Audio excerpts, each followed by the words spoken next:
Hello, everyone. Welcome back to One Conversation, the podcast where we believe one conversation can change a life. I am Lisa Piazza. Here with me, as always, is Brianna Vallejo and JC Macias. And today we're really excited to have this conversation. I know I'm really, really excited to have this conversation. Today we're going to be talking about gender. And not just gender, we're going to be talking about kind of how our society, how our media kind of plays an impact on our gender, right? Kind of how we see ourselves, the messaging that we get. And so for a few kind of disclaimers to start off, first and foremost, we are going to be discussing the gender binary. So despite the fact there's other genders that fall on the gender spectrum, we're only going to be discussing the binary today because what we wanted to do is talk about especially media effects on gender, right? So things that have been researched, things that have been kind of studied. We have evidence-based information about really how media and advertising has made an impact on masculinity and femininity in our society. And so as much as we would love to be inclusive of other genders, that research just has not exactly been done yet. So we don't want to misrepresent those communities by bringing any false information. And so that being said, let's start with a really big statement. And I will say this really big statement is that gender is a socially constructed idea. And let's take just a moment here because that may hit a little strangely, right? Or that may sound a little weird. But gender is a socially constructed idea, right? Meaning that we are not born with qualities that are masculine or feminine. So yeah, we're born a biological sex. We're born with certain DNA, right? Chromosomes in our DNA and anatomical body parts. So yeah, we're born male or female. But as far as what makes a man, right? What men should look, act, be like, behave like, and what makes women, right?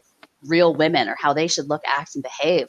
These are all ideas, concepts that we've really created, right? So our society has come up with kind of these rules, these expectations of how women and men should look, act, and behave. And those things just kind of get continually reinforced, right? And this is happening throughout our lives, really. We're going to talk about a lot today, right? Kind of different developmental points and what's really happening. And we know that this is happening early, right? We know that this is happening kind of before kids are even born into this world, right? And I know Brianna, congratulations again. Brianna shared with us that she right now is pregnant, right? And expecting a child. So, and JC as well. JC's a mother of two. So just out of interest, right? I would love to hear from the two of you in regards to kind of what you've seen, right? Maybe preparing for baby or when you were preparing JC or, still raising your kids and how you've kind of seen, right? Some of these messages maybe being shared, right? Yeah, I can share that. So we just found out the sex. It was about 2 or 3 weeks ago now. But of course, you want to do all the shopping and stuff before then. Like as soon as you find out you're pregnant, you want to go out and buy all the tiny little socks and clothes and all of that. And I just found it incredibly difficult to find really cute things that weren't specifically like, okay, I can tell that's marketed for a baby boy, or I can tell that's marketed for a little girl. Yeah, anything gray, but like outside of grays and whites and blacks, everything else, even if it was like green, it would have like flowers on it. And I'm like, okay, I can tell that's marketed towards a little girl. It was so hard to start the shopping really and get things that I really liked and felt like were beyond just gray, black, and white without really knowing what the sex of our baby is. So now knowing it's a girl, now I can buy more things, even though it's like, okay, before we found out the sex, I bought my husband a firefighter. So I did buy some little outfits that had like fire trucks and things like that. And there's a part of me that's like, okay, if it's a girl, I'll just return these. But why can't a little girl wear that? Like the fire trucks and daddy's my hero or future little hero, things like that. Like, why is that? It's because there is that expectation that the girls wear all the flowers and things like that, and the boys are the trucks and the dinosaurs. Like, who where along the way did we decide that? So that's Right. what we're going to be looking into today and really breaking down is how did we come to that of seeing a plant or a vehicle and automatically gendering that as what you Yeah. should put on a child. Yeah. Absolutely. And I think there's so much gender role stereotypes, right? And like the traditional gender role norm that everyone kind of has set as, as a society. And so as a mother of two, like Lisa mentioned, I have a boy and a girl. And so one thing I remember specifically standing out is we went to go watch one of my daughter's soccer games, and my son loves one of her dolls, right? And so she kind of handed it over to her, like, you can have my doll. I don't really care for it anymore. She's 10. And so I clearly remember people making comments or remarks like, oh, you're not supposed to play with that. Or like, is that your doll? Or is that your girlfriend? And so to me, it was like very inappropriate. And I was just like, I don't care if he's a boy. If he is attracted to any type of toy or anything he wants to do, I always say the sky is the limit. There's no limit around, well, this is your gender, so you have to only play with cars and trucks. It's like, no, if he wants to play with dolls or he wants to play, kitchen or anything like that, it's definitely okay. But society says otherwise, right? And that's why people reacted in that way and responded in that way, as in like, that's kind of not appropriate, or, he's a boy, he's not supposed to play with that.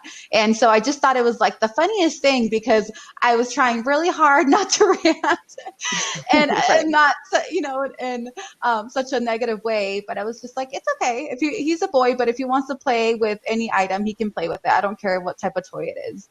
It's okay. And so their reaction was just kind of like, okay, you can tell they were trying to process it. Again, it's not something that is considered normal or, seen as something that a boy does, right? But again, it shouldn't matter. All these expectations that we kind of have in regards to, this is your gender, this is what you're supposed to play with, or this is how you're supposed to be, I always say just goes out the window, because at the end of the day, we're all humans, we're all individuals, and we're all so different, right? We can't have specific stereotypes or norms tell us how we should be or how we should raise our children. So that's just a little example of something that I experienced. And again, it's not always the easiest to deal with or just to respond to. But for me, it was just a perfect example of what society sometimes expects from specific gender roles. Yeah. And kind of how quickly we are and others are to kind of show up to reinforce that. Right. And I appreciate you kind of both speaking to personal situations. And I think we've all done that, right? We've all had a moment where maybe, kind of like Bree said, right, recognizing, taking a moment, being self-reflective, but kind of thinking like, oh, maybe I have to return these, right? Because this is kind of not gendered correctly, before she, had that moment and stopped and realized like, no, it's fine. Or even thinking about, strangers, right? Other people kind of stepping in to tell your son like, hey, you shouldn't be doing that, right? So it's really interesting to think about, it's not just, obviously not just something we're teaching to kids, right? And then just let it go of completely. I mean, like, we are completely just engulfed with this, right? So this is just messaging that's really, I mean, it just goes to show, right, with again how quick I think we are to kind of police these things, these expectations, and respond and make sure that we're showing up and making sure that we're conforming in that way, right? Just kind of really goes to show the power behind these gender roles and these gender expectations, right? And the saturation, how much of this messaging we're getting. Because honestly, to think about, right, like policing a complete stranger to, right, like follow this culture norm. I see you stepping out of it. It shows a great deal that this is extremely important to us, right? Obviously a very ingrained fear that we have, or a kind of an ingrained way of being, right, that we're trying to really uphold. And so I think it's so interesting, because talking about toys, right, it is such an interesting concept to think about, because in one way, I mean, just to me, it just seems so limiting, right? Because right off the bat, if we're kind of starting to limit hobbies or interests, right, and kind of gender track maybe specific interests, right, for both genders, it really is kind of taking away all of these other aspects, right? Maybe all these other types of creativity that little boys could show, or these other, interests in the STEM sciences, right? Engineering and math that little girls could be participating in, right? And it it becomes really, really limiting for us. And we know that it really does happen, right? Even though it's 2020, we do see a little bit of that kind of gender nonconformity and the grays, the blacks, right? That kind of clothing that fits outside those gender norms, maybe some toys that do as well. But in the grand scheme of things, everything's still pretty gendered specific, right? I mean, the bulk of kind of the messaging we see, the toys that we see out there, the clothing options, the colors are still pretty limited, right? So even with toys, right? So kind of to kind of pick this apart a little bit, thinking about, right, this is going to be fun. What were you guys given? What were you guys given as toys when you were little? So I'm talking like a little tiny girl, maybe, earliest remembrance of baby age through like elementary school. What was given to you? What was your favorite toy? Well, I have a quick note on that really quick before I go into that while I'm thinking of what it was. I'm in the process of building Amazon wish lists and things like that for baby toys and whatnot. And there's some toys that are, the classic like orange and green and blues, like primary colors. And it's one price. And then there's a product that is exactly the same, but it's purples and pinks, and maybe has some sparkles and things like that. And it's $20 more. So just to get like the girlier version of it, you have to pay more. So I'm like, no, it's the same exact toy. It's just different colors. I'm going to go ahead and do just the toy that has the primary colors, which is probably more beneficial for their development anyway, to be learning more colors. Right, more than just those two variations of color. Yeah. That's super interesting. I don't know how common that happens, but I've seen it a few times, enough that I kind of noticed it as a pattern. So just throwing that out there. Yeah. That is super interesting. Yeah. I mean, just to think about the advantage, right? The financial advantage of that too, kind of capitalizing off of us, reinforcing these messages towards each other, right? Yeah, that's crazy. Yeah, they're capitalizing on it because they know that people will specifically go with a toy that is, more girly or boyish. So definitely. People will definitely spend the money, right? Maybe avoid some of those situations like your son had, right? Like you're playing with the wrong toy, right? And sometimes maybe, we kind of pay to avoid those situations, right? Or maybe just to make sure we're conforming. So yeah, that's super interesting. Even to think like now, right? Because I know you're baby shopping right now, you're pregnant now. So to think about in 2020, right? In a world where those kinds of things still exist or that blatantly, right? With especially like a price differentiation, super interesting. So kind of thinking back, I'll take the lead on talking about what toys I'll talk about what toys were kind of given to me as a little girl, because I will say I didn't always widely accept them.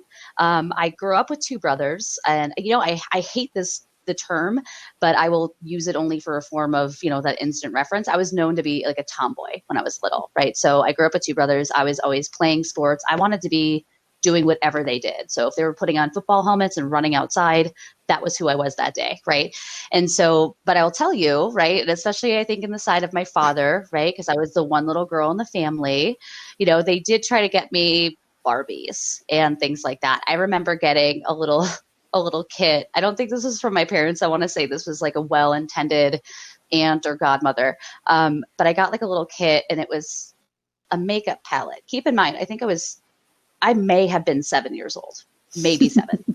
But I got this little kit. It was like a makeup palette, and it was like eyeshadows and then like lip gloss and blush, which I think it was just chalk. Like I'm pretty sure the entire thing was like Crayola sidewalk chalk that you were just like rubbing on your face. Now that I look back on it, pretty good chance. I got that makeup kit, and I also got I don't think it was a Barbie, but it was a doll that had on little pink high heels. And then you got pink high heels that you were going to try to cram your little child feet into, right? And match with the doll.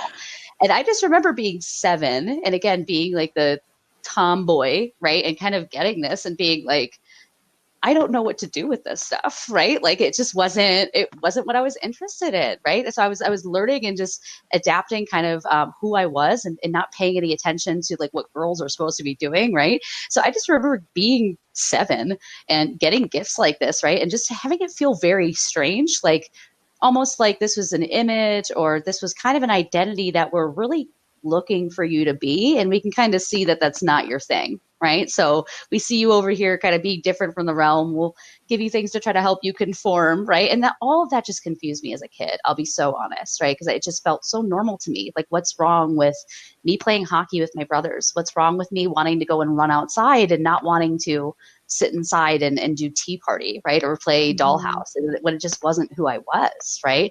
And so I think it's so interesting to start thinking about how we kind of start normalizing, right? Especially certain things for girls and boys, right? But for females, a lot of it comes down to domesticating us, comes down to our looks, right? So yeah, I want to open it up again. If you guys remember, and you may not, this was when we were children, but do you remember having certain kind of toys like that, right? Like those gendered specific toys when you were a young girl? I specifically remember having a Barbie car, and maybe next time that we do a podcast on anything similar like this, I'll show you guys a picture, because my mom has a picture of me in my Barbie car with Barbie glasses, like hot pink Barbie glasses. And I would love to see that. I think as a child, I was very girly in a sense, I guess, where I loved Barbies. I loved items like that. But my sister was the complete opposite. And when you use a term, Lisa, tomboy, that was a term that a lot of my family used with her. And I always just felt like, I didn't feel like it was an inappropriate term, but I didn't like it. I didn't like them referring to her in that way, because it made her feel bad about who she was, during that stage and during that time in her life, because she was not interested in playing with Barbies. I clearly remember wanting to play Tea Party or Barbies with her, and she hated it. And she would actually remove the heads of my Barbies off and throw them away. And I used to get so upset with her, like, what is wrong with you? And so for her, she was just like, no, I don't want to play that. Can we pretend to be horses? Can we pretend to, be a dog and walk me? And I just thought it was the strangest thing, but I realized that she was just so different, and she identified herself very differently. And so, there was such a big difference between her and I. But even as a young child, my mom said I was her first child, and I was her first daughter. I was her first girl. So, she did dress me up very girly. She did everything pink. And so she's like, I think you just grew up, and the way that I wanted you to be, and kind of play that role, of being a girl. And so as a youth, I was very different. I ended up being a little more, sporty. I was more into sports and karate and doing a lot of things like that. And most of my friends were guys, and I, identified myself a little bit differently. But yes, I clearly remember as a child having my pink Barbie car and loving it.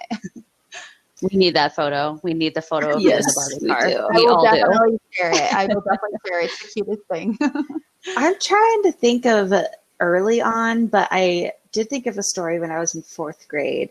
So I remember at recess, it was always so separated. The girls would be doing something, the boys would be doing something.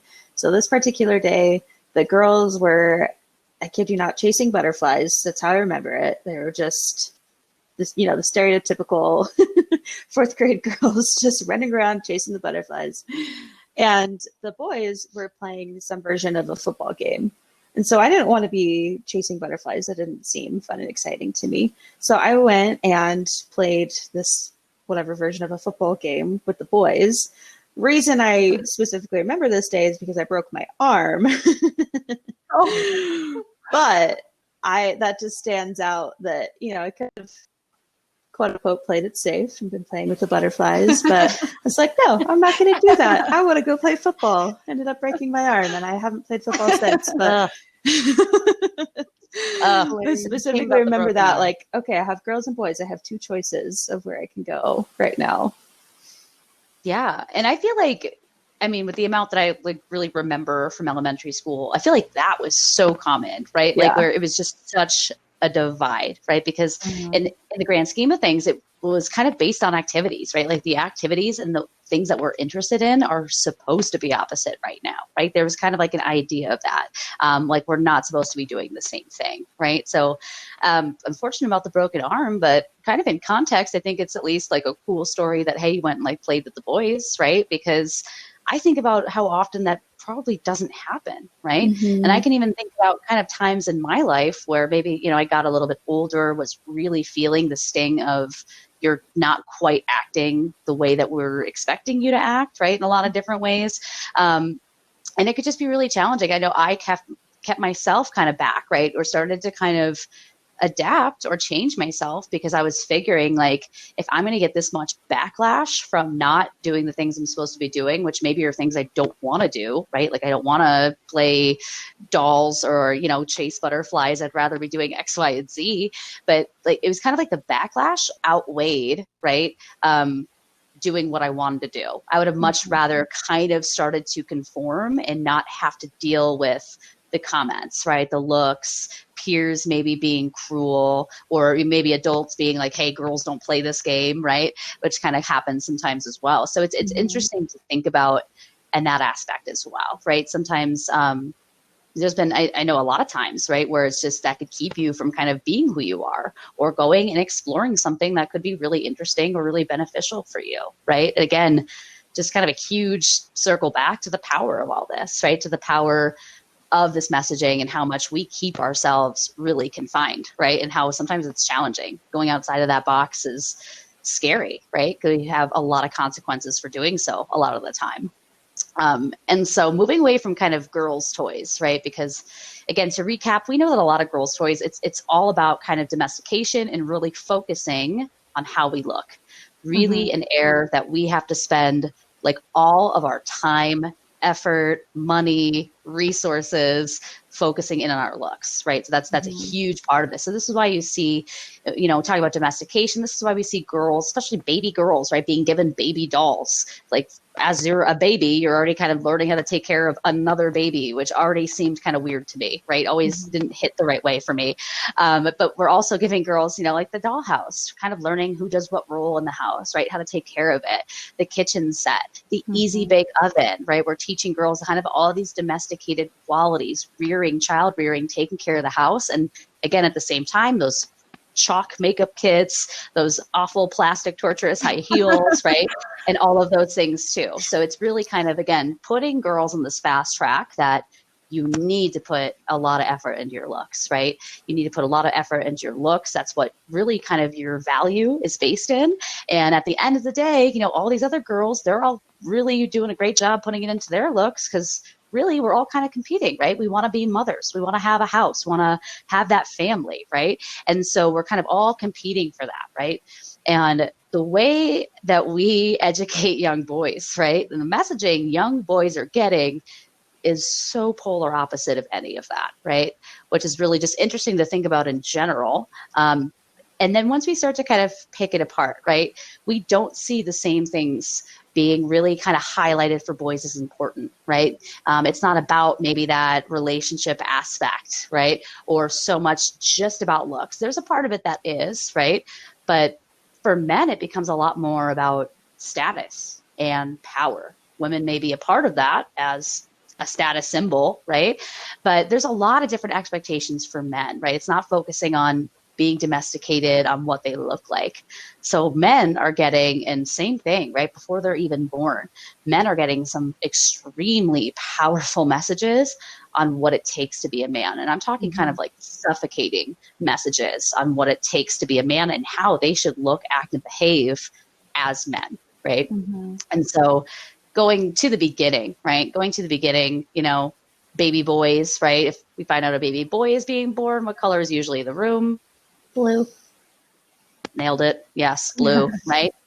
And so start thinking about, because we kind of talked about some of our toys we had, right, as young girls, the dolls, all the domestication stuff, the makeup kits, and I mean, the kind of things that boys are getting, right, to kind of start instilling their interests, right, and kind of their hobbies, much different, right? So, and maybe JC could be a great start off on this because you have a little boy.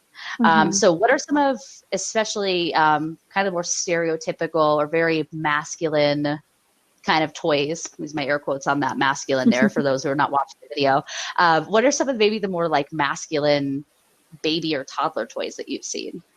Yeah, I think like any superhero, any trucks, Definitely. Even like, I think any toy where it's just specifically a boy color or a color that's mostly guided, geared towards boys. So like things that are a color green, toy, or,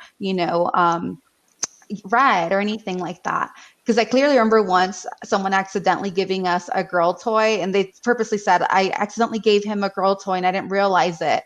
And it was blue and purple. And so I was like, oh, that's fine. Like, he'll love it. And she was like, no, no, no, no, let me take that back. I don't want to give him a girl toy. And I was like, no, it's okay. But again, it's just a lot of times there's that expectation and of like having to give a little boy, a toddler, or, even a baby a specific color because it's not boy enough, So, having to give them like something that's yellow or even, red or blue or green. But definitely I've seen toys such as like superheroes that are boys, like Batman and Superman, and then, trucks or just anything that is really geared specifically for boys, So I definitely have seen that. And even with the gifting that my son gets many times on his birthday or Christmas, it definitely will be an item like that. Yeah, I think about superheroes. Yeah, superheroes is a huge one. I think there's a little bit more now coming out for female superhero representation, but it's still primarily, you see that superhero and it's the gender that's assigned to it is male. I think about as they get a little bit older, like the Nerf guns and all of that, which goes along with, like Lisa was saying, the girls, they're into that, or they're taught, socially constructed to be into that domesticated kind of those toys. And then the boys are like to protect the woman. And so they need to have the guns and the trucks and all of that. So that's what I thought of when you asked about toys for little boys, is maybe a little bit older when they can have the coordination, but the Nerf guns and things like that. Yeah. Mm-hmm. Yeah. And I'll say my nephew's now, he just turned 12. But yeah, he's been obsessed with weapons for a minute now. It's like his favorite thing. I think he has like every Nerf gun you could buy. I think he's really got like a whole arsenal of them. He's obsessed. But I love that idea that you kind of just spoke to, right? That you're seeing an idea that for females, the toys, everything is kind of focused on, it's almost, domesticating and almost just kind of making a very delicate version of us, right? A very soft, a very, it's supposed to have very delicate and soft interests, right? Like just taking care of us and shopping and looking pretty and, just talking with our girlfriends because we can't get hurt doing that, right? It's supposed to be very, very like soft, fluffy kind of ideas for girls. Boys, it is very hardened, right? Almost this protector role. And I think it's interesting, like you said, it's almost kind of framing that that's our job, right? And thinking about the impact of a young boy, right? Kind of just receiving that action figure, because who are our heroes, right? Do we have any hero that really does not have that specific big brawny barreled chest, right? Those huge arms, that chiseled jaw, right? Like superheroes, they tend to kind of fit one archetype of man. It's this big, strong, powerful guy. And of course, again, there's 2020. I bet someone maybe is listening and is like, wait, but this example, right? There's going to be variation at this point. But again, our overarching message is like, that's who we're seeing, right? Mm-hmm. So even receiving that superhero, they're going to look and kind of start to think, right? Like, this is what a hero looks like. This is what's valued in our society. Everyone knows this guy. Everyone loves this guy. Everyone knows he's a good man, right? But these are the things he has to do to be that man, right? So he's got to have an incredibly unbelievable body shape that he's just keeping up with at all points of his life. He probably has no emotion, right? He's probably the guy that can just run into that burning building, no questions asked, not even sweating, do what he's got to do because that's what a man does, right? Doesn't have those emotions. And so, yeah, already learning from such a young age that there's a certain kind of male aesthetic I should look to aspire to. And also just a lot of that temperament, right? Because hero temperament is usually that kind of loner, isolated. They don't need anybody. They don't need help from anyone, right?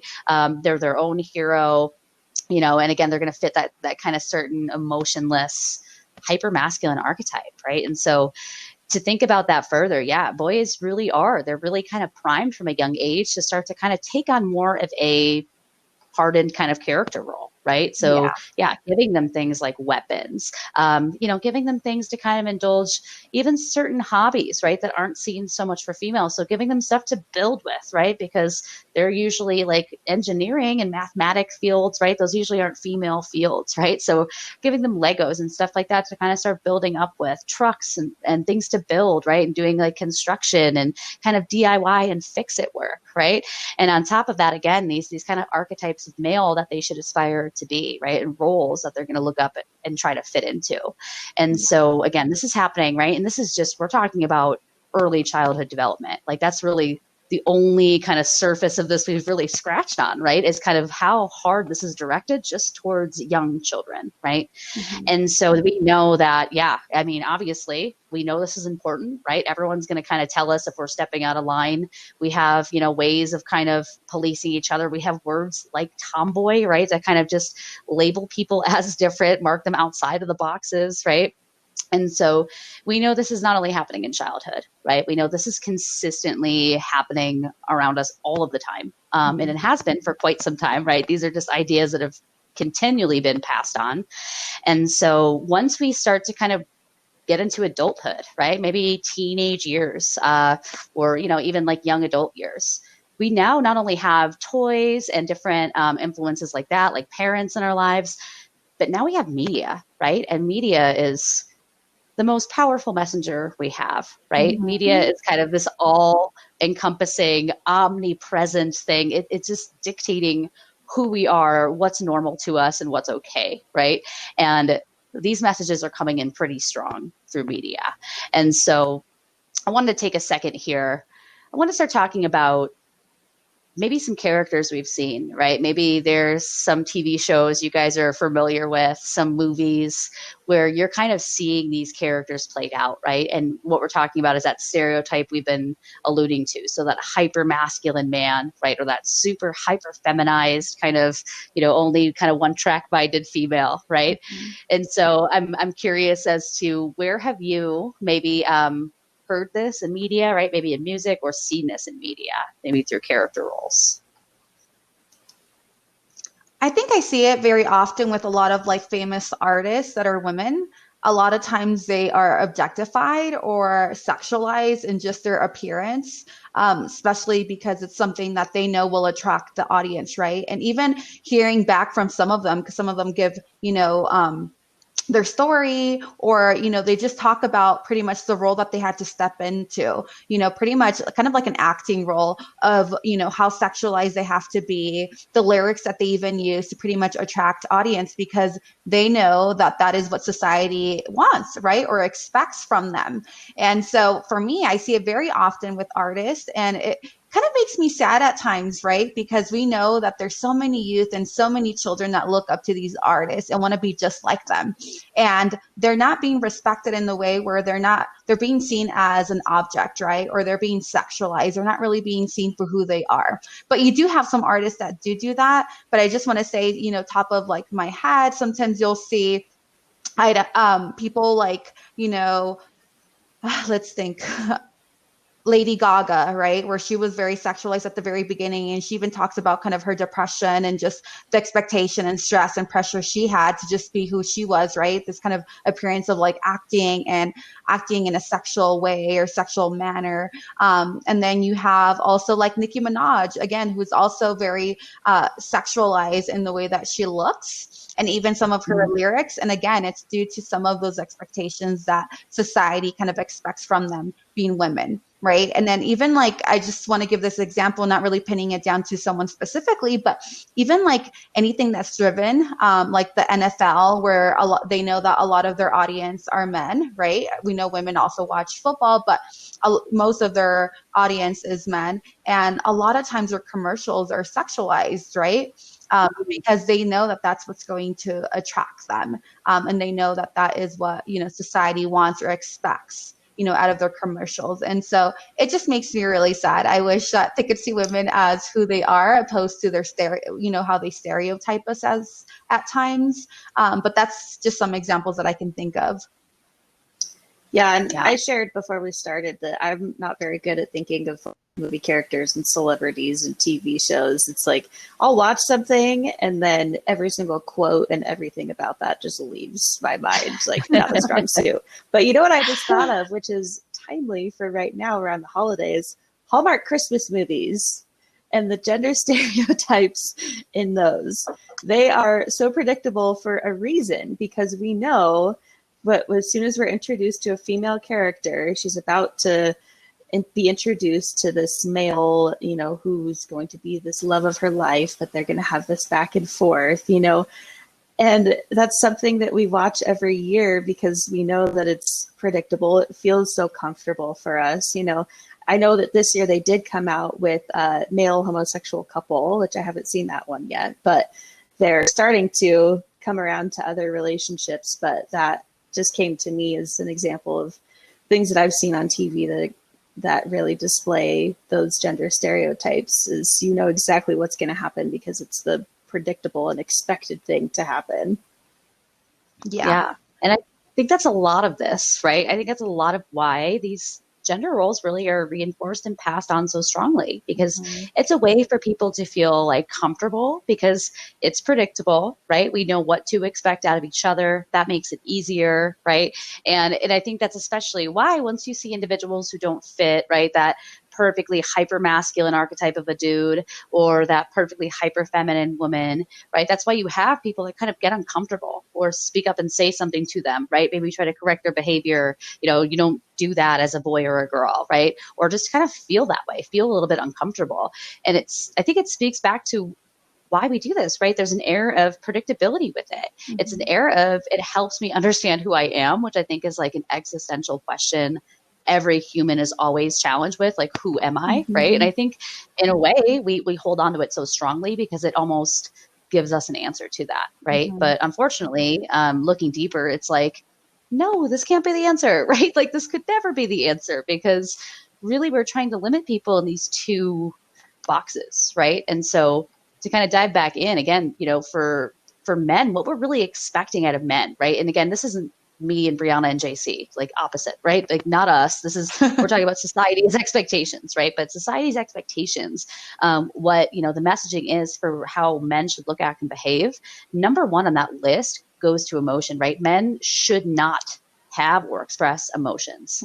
They can have one. They can have one. Do one of you want to humor me? What's the one emotion that men can have? Is it anger? Yes, it is, Brianna. You get the gold star for the day. Gold star to free.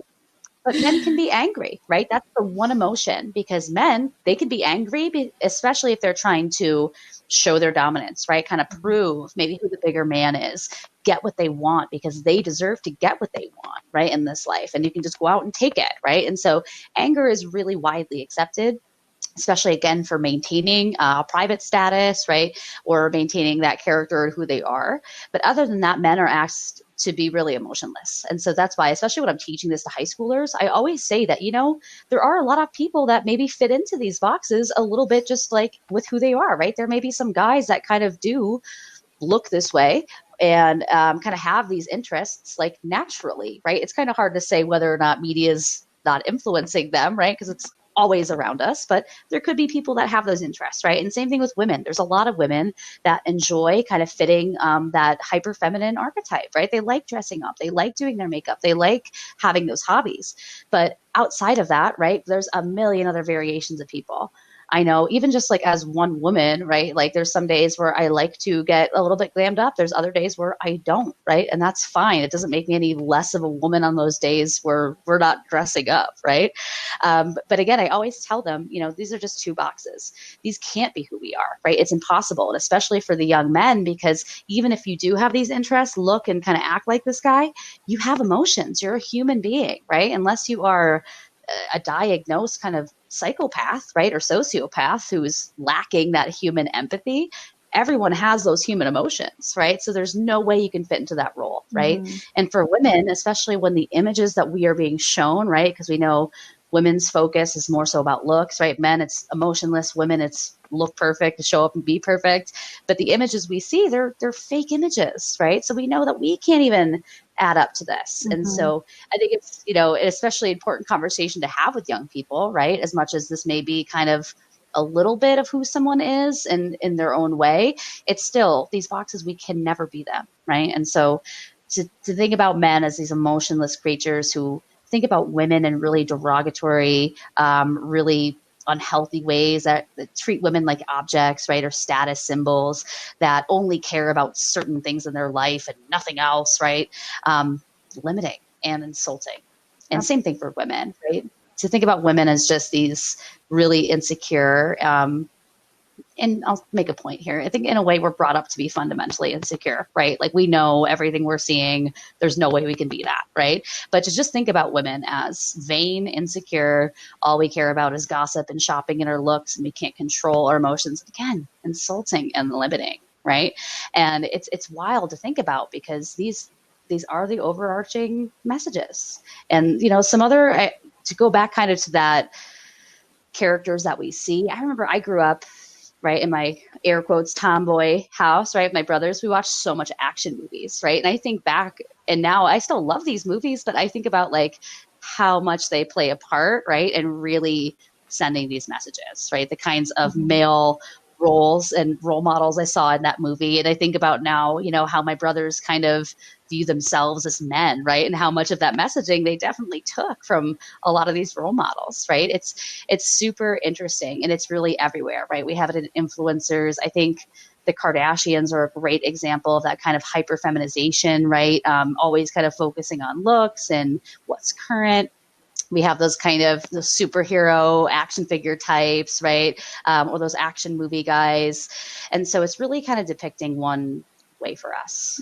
And so, and I think we not only, go ahead. No, I was just going to say, I think we see that messaging, like you mentioned, in movies and now even like in lyrics and music. And then now you have also social media, right? Which can be very impactful to our youth because now they're seeing kind of that man box, right? And also, as we do say, like, that girl flower, woman's flower, where, men are expected to be tough and to be strong and to be dominant and powerful, right? And anything outside of that, you're not manly enough. And with being a woman, it's like you are made to feel like you're supposed to be helpless, right? Or you're seen as helpless. That's why you need a man in your life to really help you and be strong for you. Also, you're supposed to be sensitive. You're supposed to look beautiful at all times. You're supposed to look young as well. And so there's so much pressure around that, right? Where sometimes it makes it really difficult for us to be who we really are because we feel like we have to fit some of these expectations and kind of what society expects from us or how we, need to fall under kind of this gender role. And so for me, I think I can't imagine now the pressures that youth feel, at a very young age through just social media, because I know I felt it when I was young, but I didn't even have social media really kind of having that extra level of pressure on my life. And now when I, as an adult, and I even take a look at my social media and I follow certain artists or just actors, and sometimes some of their messaging can be heartbreaking, right? Because they're falling kind of under what society expects. And like you mentioned, like the Kardashians and specific artists, that definitely do that. And I think for us, it's really important to kind of shift what society really expects and really show them that it's really important to be who you are. And you shouldn't be categorized under, specific genders such as female and male, because we know there's more than that. Yeah, I'm so glad I survived middle school without social media. Can you imagine? I really can't imagine. Yeah. It's like terrifying to think about. We had MySpace. By the time I was a senior in high school, we had MySpace, and like Facebook had just started in my senior year of high school. And I can say, yeah, I second that. As soon as JC were like, thank God we didn't have social media back then, my heart like sunk down. I was like, oh my God, could you imagine? Like that would have been awful, because I can speak personally. I was bullied a lot in school, and that was a huge part of it, was me just like going through a lot and having personal things, but also just in a way, right, projecting that and me just being who I was, right? And so, yeah, I can't imagine outside of just school and that pressure, if there was social media, if there was imagery, more imagery to compare myself to that was on the regular, I cannot, yeah, that would have been, oof, terrifying to think about for my poor young middle school self. You know, what a detrimental level of messaging. Kudos to everyone that would doing have that been right for me. now. Honestly, yeah. And I'll tell you also, you know, because we all work with students. JC and I, we both have counseling hours at both of the schools. I do counseling at the high school, and you know, that's been a huge part of so many conversations I've had with young women, especially. It's really challenging, right, to help them navigate how they see themselves, and it's really heartbreaking. I've had extraordinary young women come in, and you know, for all intensive purposes, right, if this was their worry, like, you know, standardized, like beautiful young women, right, on top of the amazing qualities, accomplishments, and character of who they are. But women come in and just so many sessions of girls feeling like they don't add up. And it is so hard, right? It's so hard as an adult, and to think about, right, like what they're facing, not being able to even internalize that, right? How it would have been for me being a junior or a sophomore, right? With all of those feelings and that impact and that pressure. And so, yeah, it's definitely something, I think it's so common, right? Because this it's going to have a huge impact on who we are, and not just women, right? But think about that idea for men, right? And kind of what JC was said, they have to be dominant and strong and tough and aggressive. I remember asking my ninth graders, we were talking about gender. We spent about a half hour debunking, really talking about what does it take to be a man, you know, what do you look, act, and behave like, and same thing for women, right? We did this as a class. It was amazing. And afterwards, we were talking about all the male stereotypes, and the boys in the room got very kind of empowered, right? And we're really leading this really incredible conversation about times where they had to show up, or times where they had to kind of shut off because that's how a man would react, or, you know, all these kind of personal stories. And I remember just sitting there and looking at them being like, aren't you guys exhausted? Like, are you tired like all of the time? And I had one boy, and I will never forget this. I almost get like emotional thinking about it. I remember this one young man looked at me and was like, yeah, I'm tired. And like the way he said it, the look on his face, it was just like pure authenticity, right? Like pure organic, like, thank you for letting me have a moment to be like, yeah, this sucks, right? And it hugely transformative moment. I mean, not only for me, right, as an educator, but I think other peers in the room, right? Like other young men were like, oh, okay, cool. Like he really spoke up about it. I saw kind of young women kind of validating like, oh, wow, right? Like maybe I didn't recognize that that's how much pressure you guys were under, right? Or maybe why your behavior is the way that it is, or why you're acting or talking in certain ways, right? And so, yeah, so going back, it's just, it's really important that we not only take the time, right, kind of how we have to look at how this is messaged, or the messaging, how it's directed towards children. Now breaking into media, I think looking at all of these kind of archetypes that we see, right, all these role models, it's hugely important in high school, right, and in middle school. And then not only do we have kind of character roles, we have music that talks about it, right? I know, just thinking about like a lot of common, I don't mean to speak badly on rap. I love rap music. But I'm just thinking about a lot of female rap artists, right? And some of their lyrics right now I can think about is basically all about what they look like. It's getting your nails done. It's your hair did. It's, there's a Megan Thee Stallion song. It talks about big fake booties, right? So kind of just like all the work that goes into, and then also the kind of man, right? Like the 6-figure guy that they're going to get, right? Because they're doing all of this. So it's everywhere. And then this steady stream also comes in, I mean, everywhere in our lives, but also in advertising. It becomes this really important kind of other steady stream tributary to this issue, right?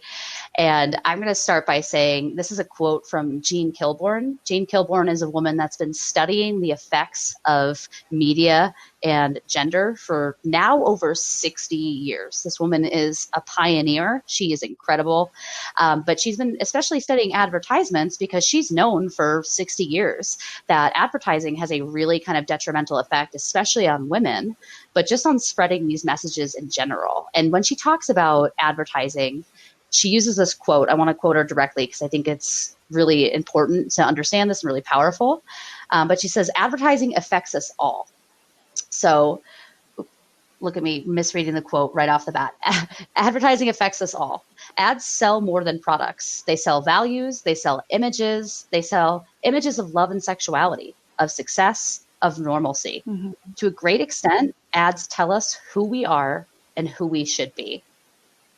I remember hearing that and just being like really wowed by that. I think it's like we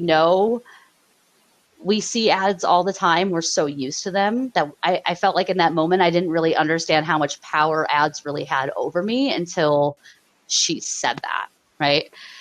And so I want to kind of open this up with you and talk about, because I know I have seen so many horrendous advertisements that are so maybe objectifying towards women, maybe are so kind of insulting and limiting towards men, right? Even before we recorded this today, we had some fun. We were kind of looking at some together. So I want to kind of open it up and start talking about some of the more maybe intense examples of these gender role expectations you guys have seen in ads. Yeah, so I have just a general comment on media that kind of displays how powerful and pervasive it is in our lives. I remember I've only been to Times Square, New York City one time, and when I arrived there, I remember being so captivated by all of the ads and everything that are just flickering all around you. And I remember talking to my husband and saying, like, seeing an ad for this whatever product on the screen, it flashes up there. I'm not thinking, oh, I'm going to go buy that right now because I saw that ad in Times Square. You know, I was kind of working through like, how do these ads work if that's not how it works? Of like, I see it once and it makes me want to go buy it. I've never really felt that. And then we talked about it and we figured out that it's because we're seeing it in Times Square. We're seeing it on TV. We're seeing it on social media. We're seeing it in stores.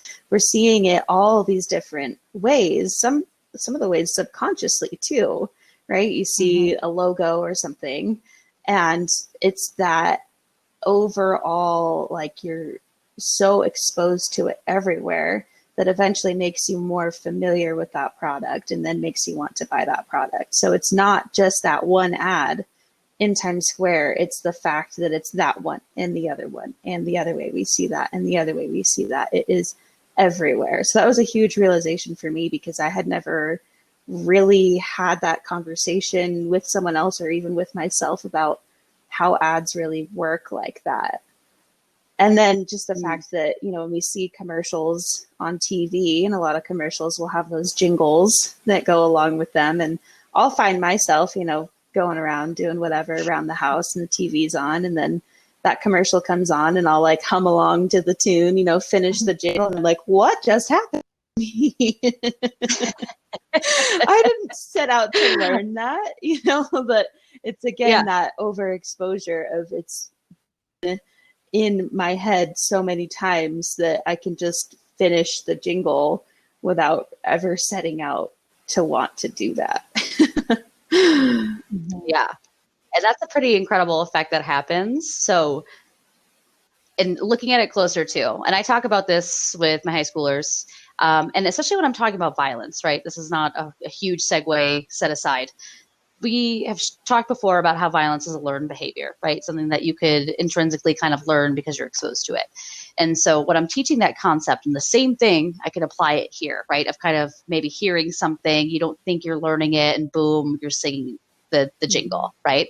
I say our brains do this pretty incredible thing, right? To overexposure. So just like how we could be overexposed to violence, or in this case, messaging, right? In a jingle or an advertisement, what our brain does, I'll backtrack. Have you guys ever hated a song, but you know all the words to it? Yes. Yeah, right? We all have. And I always say, like, we're not like spite learning the lyrics on Google, like, oh, the song sucks. What is it again? How does it go? No, right? We usually know the words because we've just heard it so many times that even if we are like, turn it off, our brain is still hearing it. Our brain is deciding for us, hey, I hear this all the time. It must be important. Right? So it does that work without us even kind of being behind the driver's wheel, right? It kind of steers itself and picks up that information without us knowing it, right? And so it's really interesting because, again, messaging, media, right? Advertisements like that, even if you don't think you're paying attention, even if you're like, oh, that jingle, it drives me nuts, I can't stand it, right? Your brain's intaking that information. And so really this is with all media, right? If we're really kind of overexposed to something, and it's important to note too, I don't know for adults, but teenagers, so high school age teenagers, this is a national average, spend 10 hours a day consuming media. So 10 hours a day, it's more than I'm working in a day, more than I sleep at night, right? So that's, a heavy dosage if we're watching TV and listening to the music and seeing the advertisements, right? Like, of course that's going to get in. How would that not get in after 10 hours, right? And again, even if you're actively disagreeing with the messaging, just 10 hours of exposure, it's doing something, right? And so it's important to kind of think about that, right? That's why advertising is really powerful. It has a way of kind of just being oversaturated, right? And in a way that we just kind of keep seeing it, and it's normalized, right? And so and that's why it kind of works, especially when we start to see really crazy advertising, right? I'm talking about the really very over sexualized images. I'm talking about the overly violent images that we see. I'll ruin a surprise. We're going to have another episode of this where we are going to have so much fun, by the way, but we are going to look at advertisements, and we are going to kind of pull them up and take a moment and really kind of discuss the messaging. We're going to pick them apart a little bit. And so a lot of this work can be done there, right? But when we're looking at ads, they could either be really kind of grotesque in a way, right? Or they could kind of be, maybe they're not grotesque to us, right? Some of these crazy ads that we see. Maybe we see that violent or the really over-sexualized ad, and maybe we're that kind of person that's like, ooh, I'm kind of into that, right? So why they're doing this, why they have to make them kind of this over-sexualized in the first place, this over-violent, is first off, because think about that, right? Think about walking through Times Square and how many ads are flashing at the same time, right? Think about scrolling through your phone on media and how many things are flying by you, right? So in our culture, if advertisers want their product to be seen, it has to be a pretty eye-catching image, right? So maybe, because we're so normalized to a lot of different violence and things like that in our lives, they really have to push it over the top, right? And again, so once they push it over the top, they know it's going to get eyes on it. And either way, even if you're that person that's like, oh my God, did you see this Carl's Jr. commercial? This girl was just like half naked with a cheeseburger. It was so offensive. Or if you're that person that's like, whoa, did you guys see Carl's Jr.? That was awesome. Well, either way, the advertisers won, right? Because regardless if I'm disgusted, if I'm still talking about that product, I'm still advertising for them, right? So they've won. Regardless of how I'm feeling about it, I'm marketing for them at this point, right? Maybe I'm like, oh my God, did you guys see this?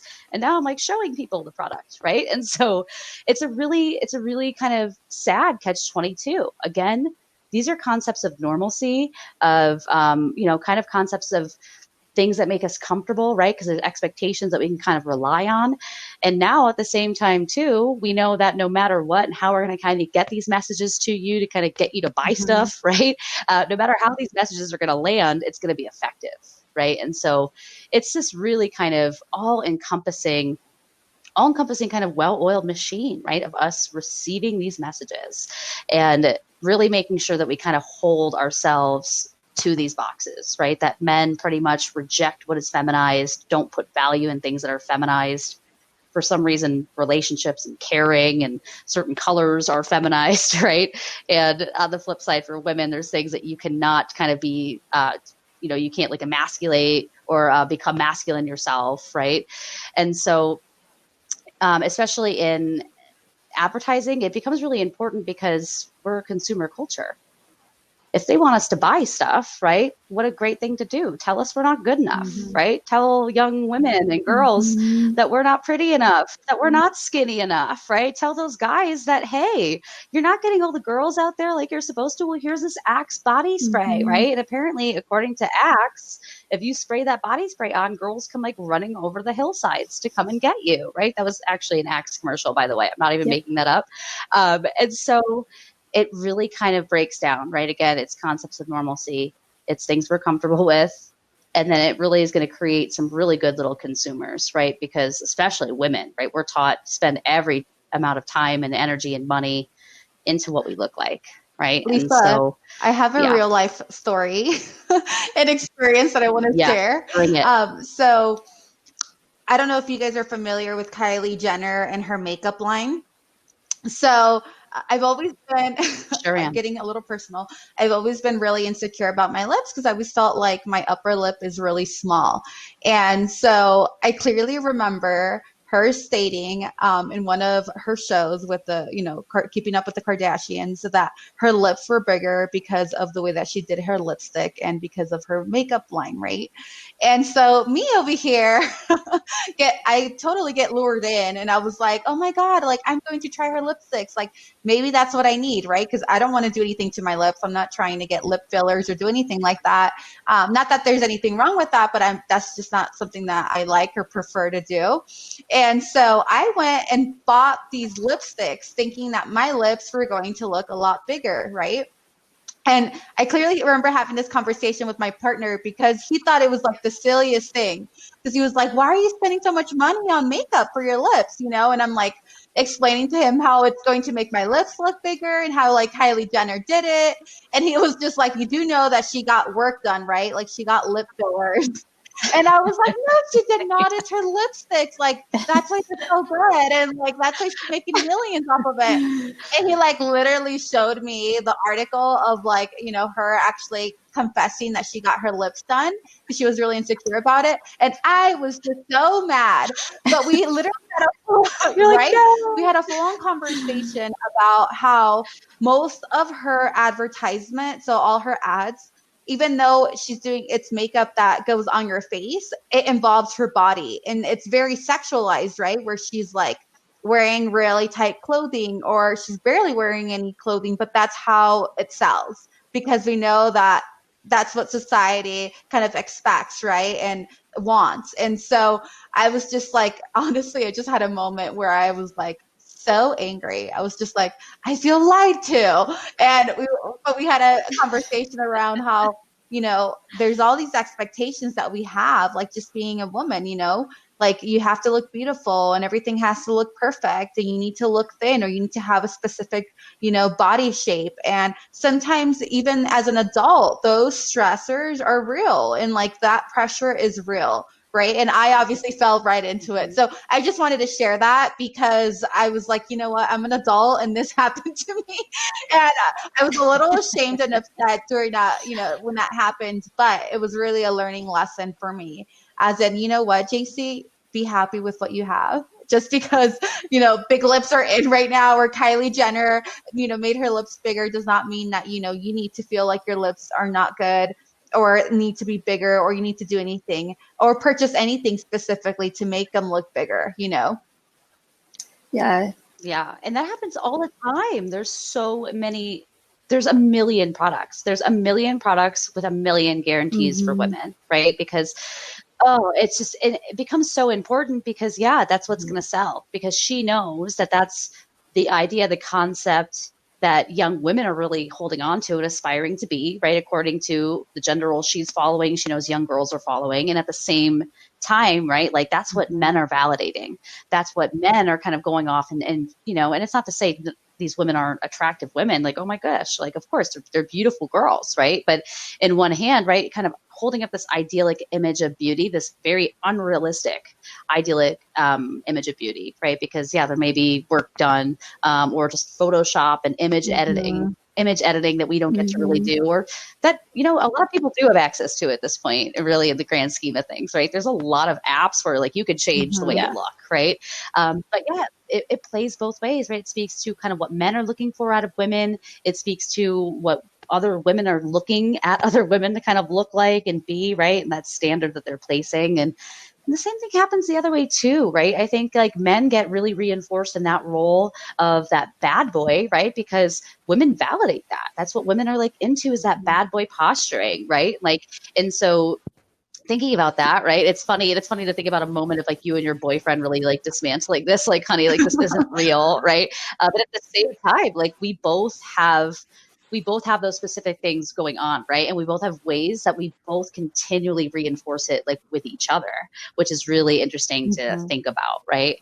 But I love that. And I feel like we've all fallen a victim to that. I know I have fallen a victim to that. Oh, so hard. I remember at the beginning of this quarantine, I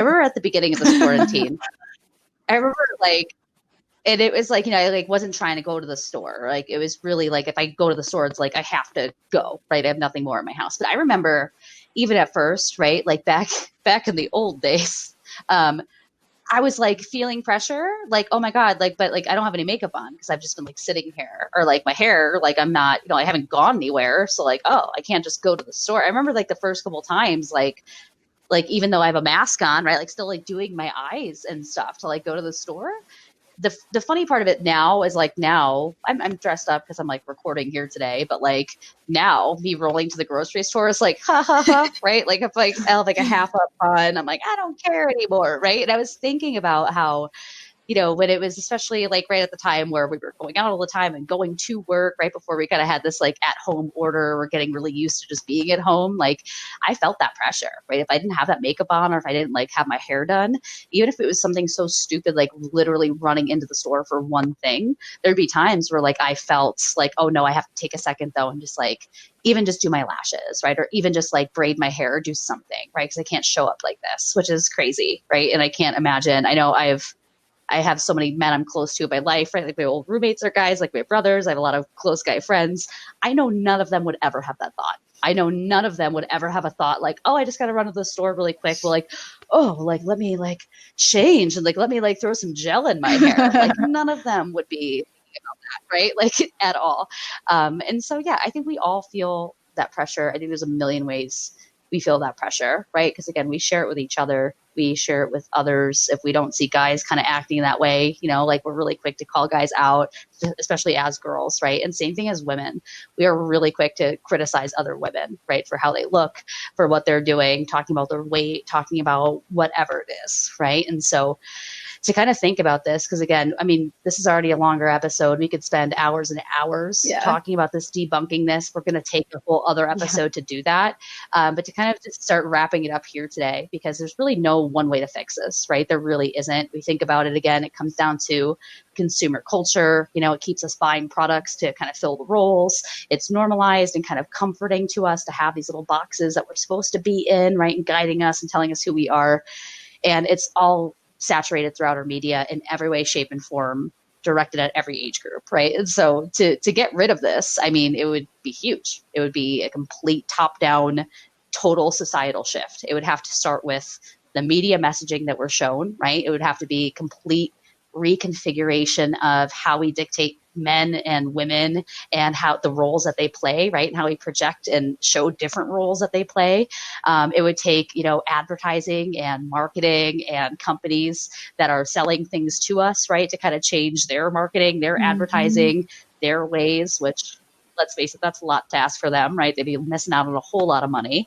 And then everyone following suit, right? After that top-down effect, it would take every one of us in culture to reject those stereotypes and make sure that we're allowing space for inclusion, right? But again, that's a huge ask, right? That's a huge ask. But I'll say one thing.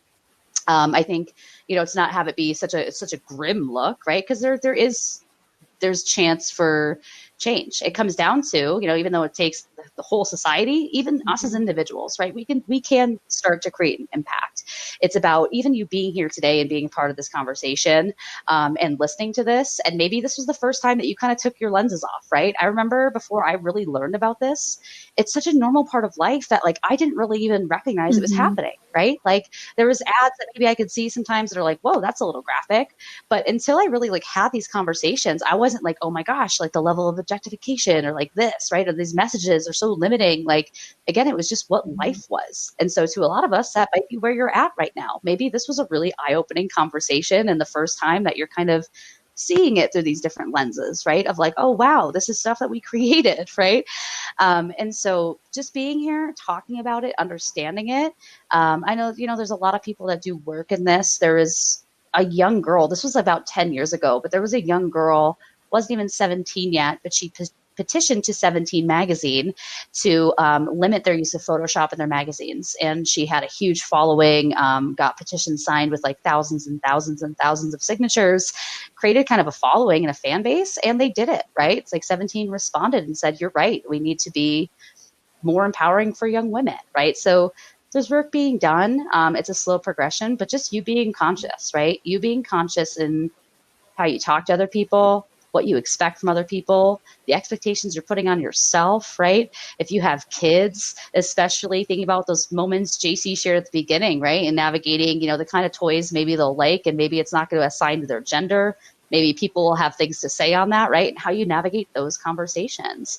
And so, yeah, it's going to take a lot. But at the end of the day, again, just talking about it, right? Just kind of uncovering it. And we'll spend a whole other episode, which I'm really excited about that. I think looking up ads is Get going our to raw be reactions. too much fun. Too much fun for the three of us. Yeah. So that being said, I appreciate you being here for this conversation today. We want to, make sure that we're ending with some good self-care. You guys have taken time and really been a part of something really empowering. So we want to make sure that we're going to take some breaths with you and close out the way that we always do with some self-care. So the lovely Miss JC is going to now guide us through a meditation. Okay, so for today, we're going to go ahead and do a gratitude meditation. This is a great meditation to do at the beginning of the day or at the very end. So right now, if you can, go ahead and turn off your phone and free yourself of any interruptions. Please don't listen to this recording while you're driving. So make sure you go ahead and take a long, slow breath. Close your eyes if you are comfortable. Go ahead and take a deep breath in and slowly exhale. Feel any tension melting away as you gradually relax deeper with each breath. Take another long, slow breath. Deep breath in and exhale. Feel yourself drifting into a state of deep relaxation. Continue to breathe slowly and gently as you bring your awareness to the top of your head. Picture a warm, loving golden light spreading from the top of your head down to your toes. Feel your muscles relax as the light washes over you, surrounding and protecting you. Take a few more deep breaths in and relax deeply. In this safe, relaxed state, reflect on all the things you are grateful for, loved ones. Breathe in your lungs, sunshine, fresh air. Give yourself a nice compliment. As each gratitude appears, visualize yourself saying the words thank you to each. Picture the person you are grateful for standing in front of you. Tell them how grateful you are. Now allow the feeling of deep gratitude to come in your body. Notice where in your body the feeling is. Take a deep breath in and allow this feeling to expand. Enjoy the pleasant feeling of gratitude that it gives you. And feel it washing away your tension and negativity. You can remain in this relaxed state as long as you like. Go ahead and take a deep breath in and a deep breath out. Breathe in some positivity and gratitude. Breathe out any negativity. When you are ready, end your gratitude meditation. So go ahead and start coming back. Open your eyes slowly. Wiggle your toes and your fingers. And I hope this meditation brought a feeling of gratitude. Thank you, JC. That was I can really tell you, nice. I started feeling Yeah. baby kicks a couple weeks ago, and baby girl was not meditating with me. She's like, hey, Mommy. Are you relaxing? oh my gosh. Yeah, that was so lovely, JC. Thank you so much. So yeah, to everyone out there, to our listeners, we really appreciate you being here with us today. The more that we go into doing these podcasts. I feel like the more unscripted we get, we kind of just start having our own conversations. So even though they're a little maybe less concise, right, less put together, we're just really appreciative if you're still here listening along, taking in this information, and being a part of this conversation with us. So thank you. We hope to see you again next time and be a part of our next conversation.